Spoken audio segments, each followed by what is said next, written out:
बिहार में चुनावी शंखनाद होने में अभी 5 महीनों का वक्त बाकी है, लेकिन बिहार की जमीन पर अभी से ही सियासी हलचल शुरू हो गई है। सभी पार्टी बिहार जीतने के लिए अपनी अपनी बिसात बिछाने में लग चुकी हैं। कल पीएम मोदी ने रोहतास में सभा की, इसके साथ ही कई परियोजनाओं का भी शिलान्यास किया।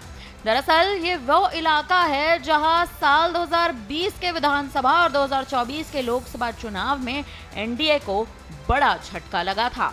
शाहाबाद और मगध क्यों है महागठबंधन का गढ़?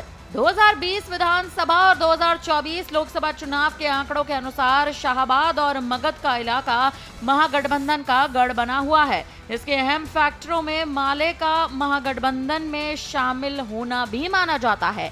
इस इलाके पर नक्सल और नरसंहार की छाप रही है। हाल के दिनों में हिंसक गतिविधियां थमी हैं, लेकिन राजनीतिक रूप से अभी भी जातीय गोलबंदी होती है। इस इलाके में माले की सक्रियता से महागठबंधन को फायदा मिलता है। मगध के 7 लोकसभा सीट में आरजेडी के 3 सांसद, बीजेपी के 2, हम के 1 और जेडीयू के 1 सांसद हैं। वहीं शाहाबाद की सभी 4 सीटों आरा, सासाराम, बक्सर और काराकाट पर महागठबंधन की जीत हुई है। पीएम मोदी के दौरे के जरिए बीजेपी शाहाबाद और मगध में जातीय गोलबंदी की कोशिश में है। शाहाबाद और मगध के नक्सल प्रभावित इलाकों में जातीय की गोलबंदी अब पहले की तरह हिंसक नहीं रही, लेकिन ये लड़ाई राजनीतिक लड़ाई में बदल चुकी है।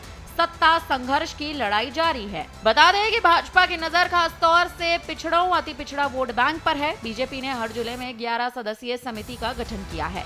कमेटी लोगों को पार्टी से जोड़ने का काम करेगी। शाहाबाद मगध में 11 सदस्यीय समिति में महिलाओं, पिछड़ों, अति पिछड़ों और दलितों का कोटा निर्धारित किया गया है। ये 70% है।